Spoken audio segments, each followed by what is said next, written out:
Demografia é o destino.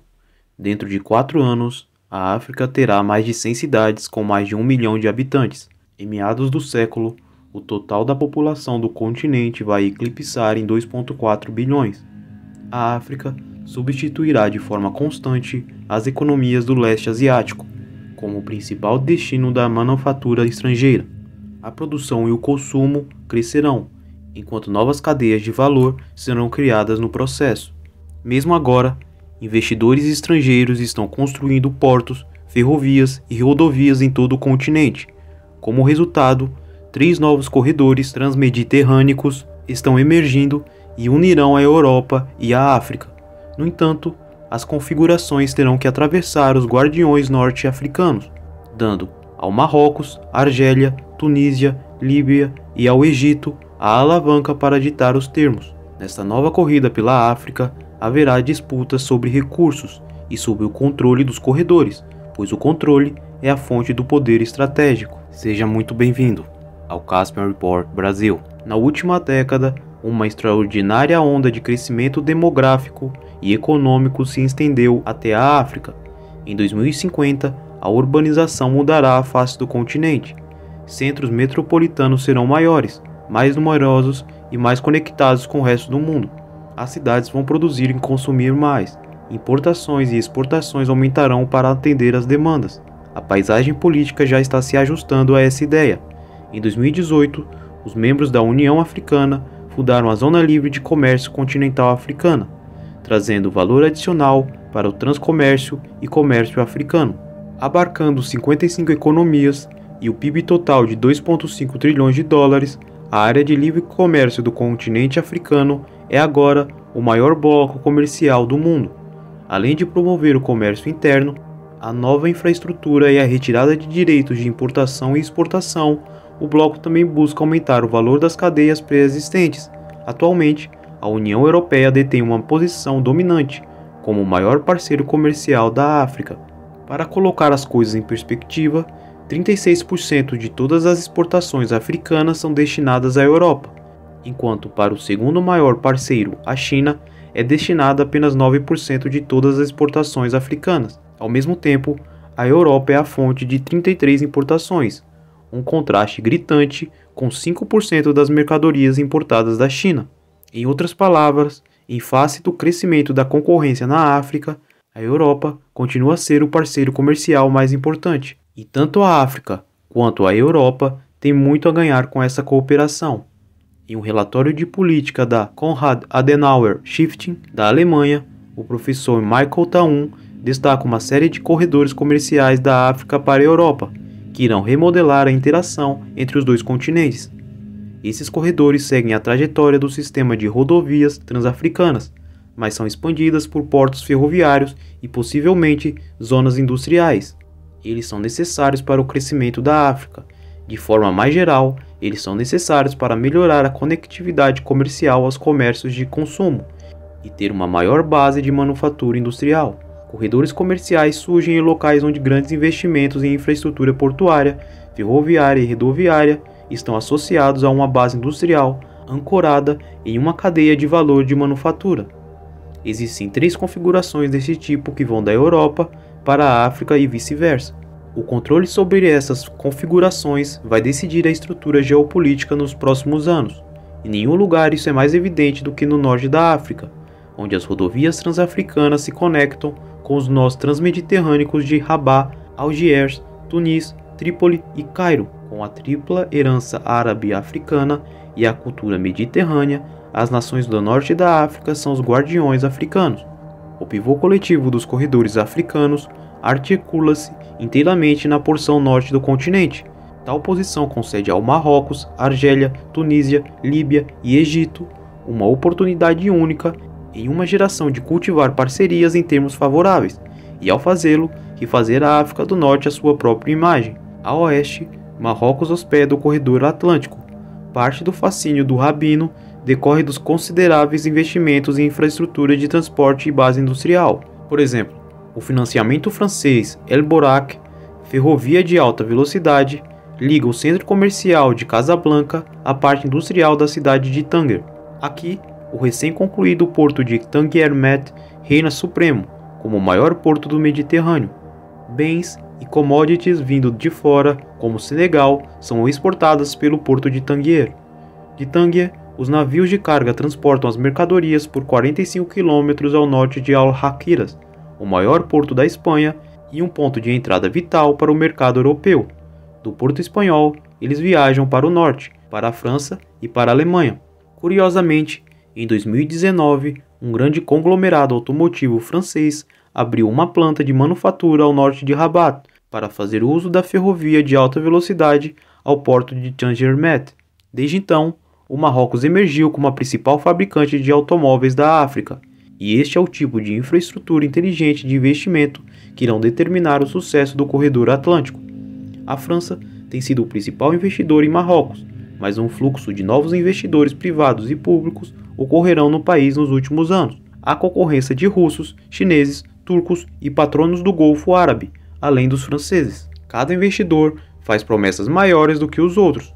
Por exemplo, a China está construindo uma zona industrial de alta tecnologia de 10 bilhões de dólares, conhecido como a cidade tecnológica de Tangier. A Rússia está construindo novas refinarias de petróleo, e há um plano para expandir a infraestrutura ferroviária de alta velocidade até Liguira em 2040. Por sua proximidade e infraestrutura disponível, Marrocos é frequentemente apelidada como a porta para o Saara. No entanto, o maior desafio no corredor atlântico é a disputa no Saara Ocidental. A cidade de Laguira, por exemplo, atualmente está em ruínas, e forças separatistas controlam as áreas próximas.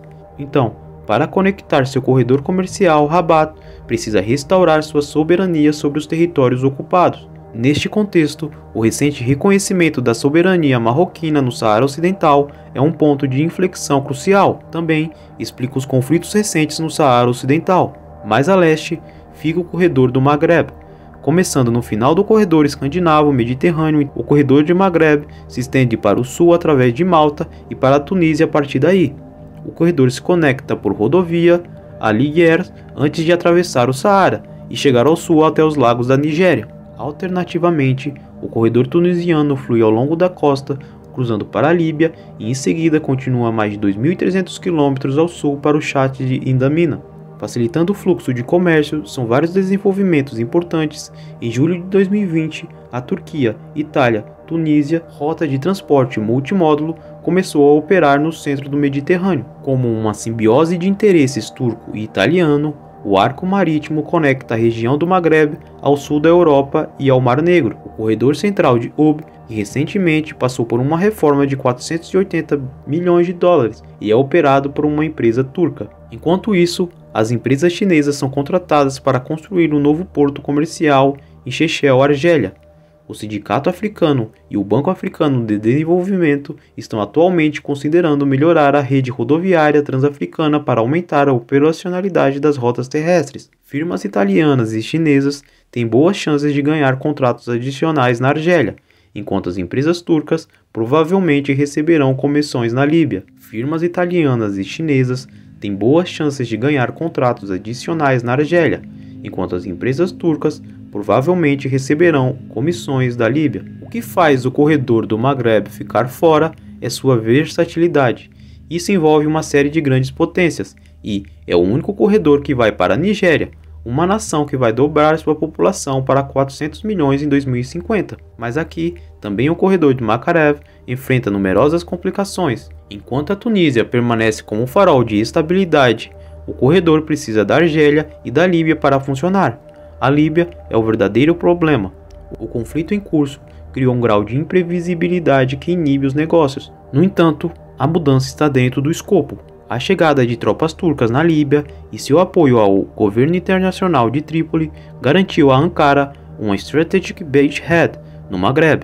Isso então explica o valor estratégico da Líbia e as numerosas intervenções estrangeiras lá. Curiosamente, um mês após a intervenção turca, legisladores argelinos e turcos assinaram um acordo comercial prometendo aumentar o comércio bilateral para 5 bilhões.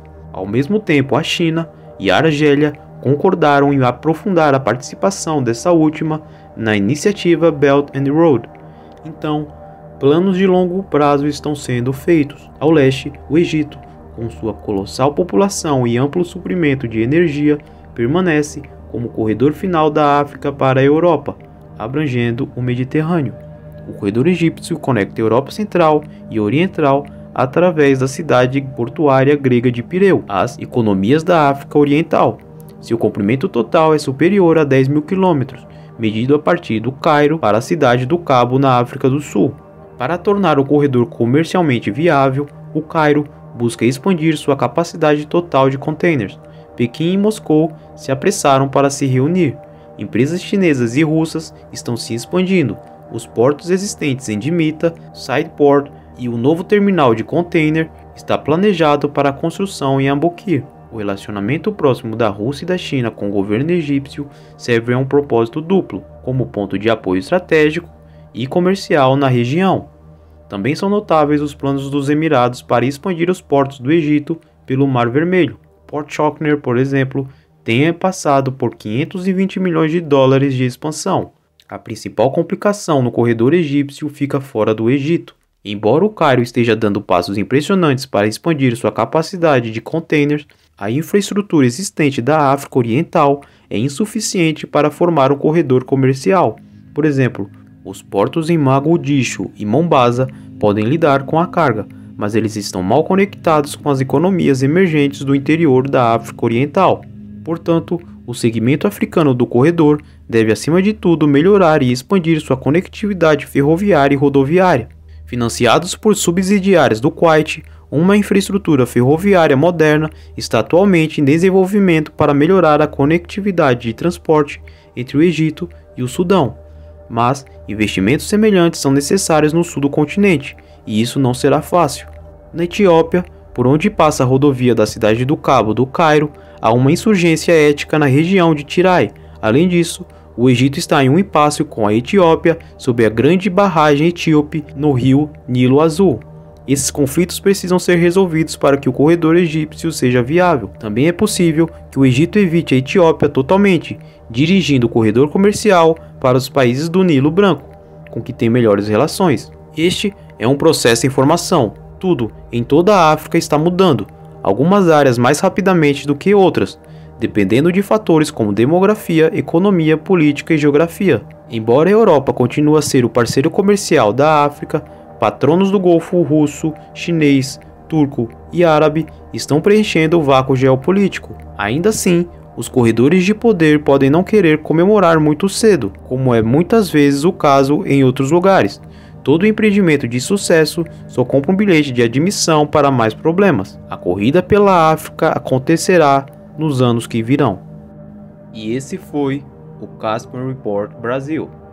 Se você, assim como eu, aprecia o conhecimento, dê like, comente e compartilhe para que mais pessoas tenham acesso a esse vídeo. Um forte abraço e câmbio. Desligo.